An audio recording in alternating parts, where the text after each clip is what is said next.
A ver, seamos sinceros. ¿Alguna vez te has detenido a pensar en lo absolutamente ridículo que es trabajar 8, 10, a veces 12 horas al día? Sacrificar tu tiempo, tu energía, tu salud, para el fin del mes conseguir un fajo de rectángulos de papel pintado. Sí, papel, pulpa de árbol procesada. Y todos aceptamos colectivamente que este papel tiene un valor inmenso. ¿Cómo llegamos a este punto? Esta historia, la transición del dinero de verdad, oro, plata, algo que puedes morder, a simples pedazos de papel, es una de las revoluciones más locas de la historia. Entender este salto de fe es la clave para comprender el próximo gran truco, el paso del papel a simples unos y ceros en una pantalla. Porque la historia del dinero no es sobre metales, es sobre persuasión. Para entender cómo nos vendieron el papel, tenemos que viajar a un tiempo donde reinaba el trueque. El problema fundamental tiene un nombre elegante, la doble coincidencia de deseos, que significa que yo tengo que querer exactamente lo que tú tienes y tú tienes que querer exactamente lo que yo tengo, al mismo tiempo. Un desastre ineficiente. El problema se pone peor. Yo soy pescador y tú eres agricultor. Tu cosecha sale una vez al año. No puedo darte pescado hoy a cambio del trigo que recogerás en 6 meses. Para cuando tu cosecha esté lista, mi pescado no solo estará podrido, probablemente habrá desarrollado su propia civilización. Necesitábamos un bien intermedio, un comodín universal que no se pudriera. Y así nació el dinero. El dinero no es más que una mercancía que todos aceptan porque saben que los demás la aceptarán. Y la humanidad ha usado las cosas más extrañas. Ganado que te podías comer, alcohol que te podías beber y cigarrillos en las prisiones. Pero el mejor ejemplo está en la isla de Yap. En Yap, el dinero eran rocas de piedra caliza gigantes con un agujero. Eran tan masivas que nadie las movía. Simplemente todos recordaban quién era el dueño de qué piedra. Una especie de blockchain prehistórico. Una vez, una de estas piedras se hundió en el océano, pero como la tripulación sobrevivió para contarlo, la comunidad decidió que la piedra seguía valiendo. El dinero, al final, es un acuerdo. Es fe. Pero si hablamos del rey indiscutible, la forma de dinero más usada a lo largo de la historia y el globo, no es el oro. Es la concha de caurí. Era perfecta, duradera, imposible de falsificar y lo suficientemente escasa. Todos estos ejemplos, del ganado al oro, son dinero mercancía. Su valor está en la propia cosa. Y eso, para la mente humana, tiene mucho sentido. Se siente seguro, se siente real. Es lógico no querer cambiar tu caballo, algo valioso, por un montón de papel inútil. ¿Pero por un puñado de oro? Eso es otra historia. El problema es que este sistema, que funciona para una aldea, empieza a romperse cuando tu economía se vuelve gigantesca. Para empezar, el dinero mercancía pesa, y transportarlo es una invitación a los bandidos. Además está expuesto a la devaluación, el truco más viejo de los gobiernos. El rey toma una moneda de oro, la derrite, le añade cobre y acuña 2 monedas que parecen iguales. Dinero gratis.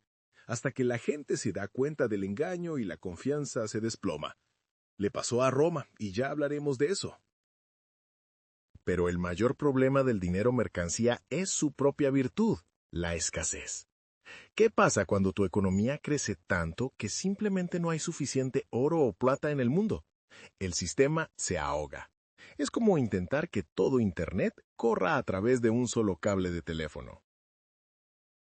Esto es letal, sobre todo en tiempos de guerra. Necesitas duplicar tu gasto militar. Buena suerte encontrando el oro. Y el reverso es igual de peligroso.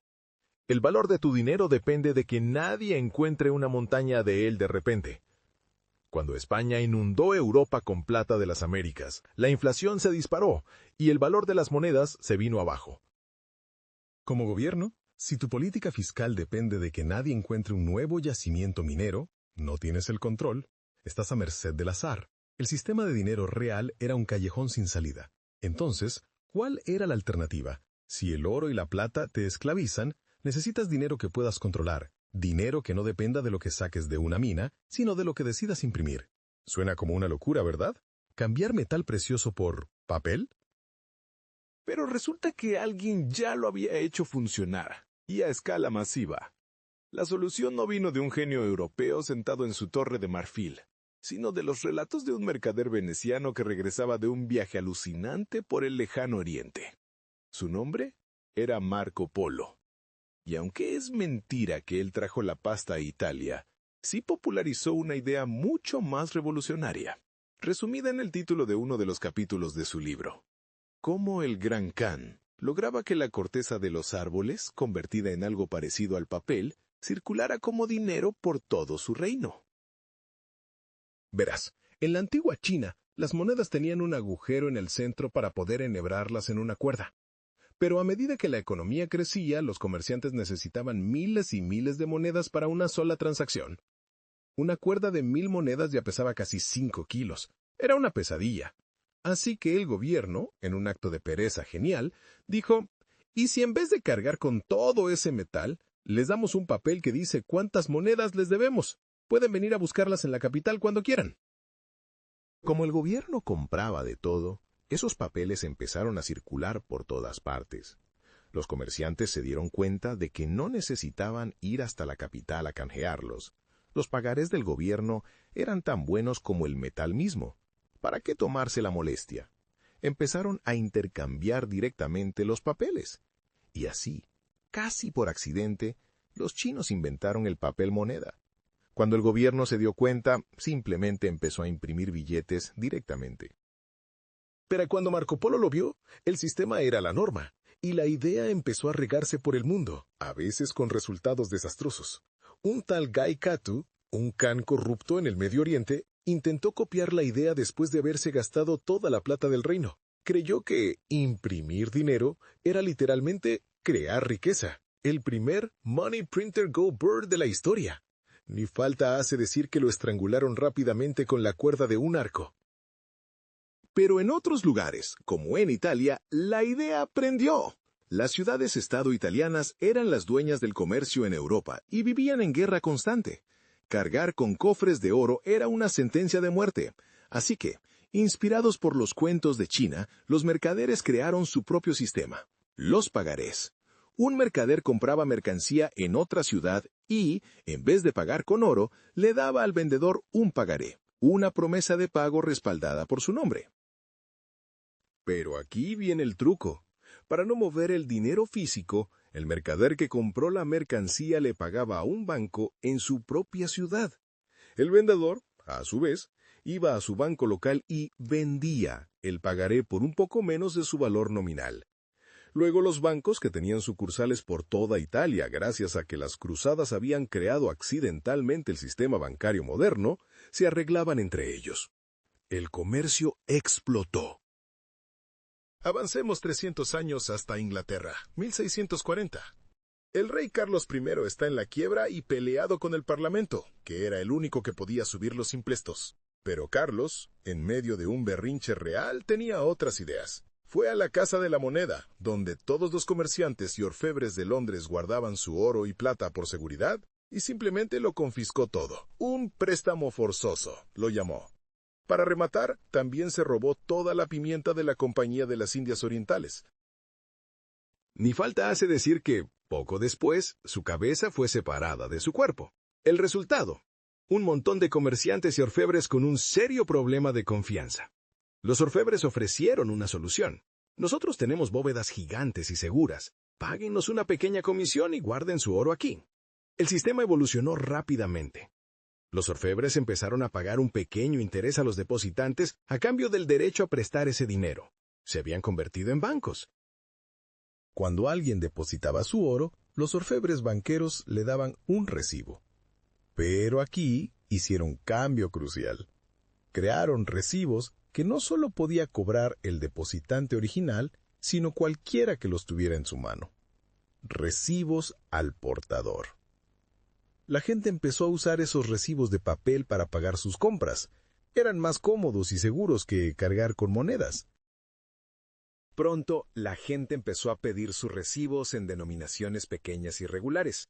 Señor orfebre, aquí tiene mis 20 libras de oro. Deme por favor 20 recibos de 1 libra cada uno para ir al mercado. En ese preciso instante nació el billete de banco, la forma fundamental del dinero de papel moderno.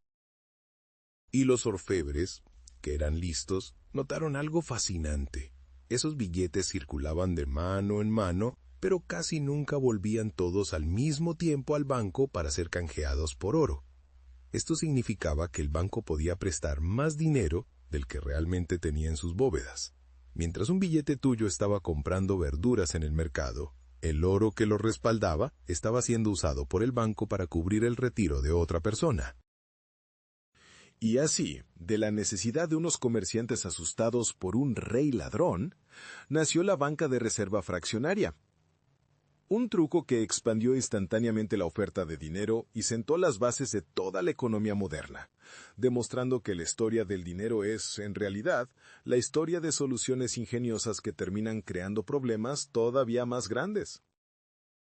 La historia está llena de estas estafas geniales, de ideas que parecen una locura hasta que se convierten en la norma, y aquí nuestra misión es desenterrarlas todas. Si quieres seguir descubriendo el lado B de cómo funciona realmente el dinero y el poder, ya sabes qué hacer. Dale a suscribir y nos vemos en la próxima entrega de La Historia de la Plata, como nunca te la contaron.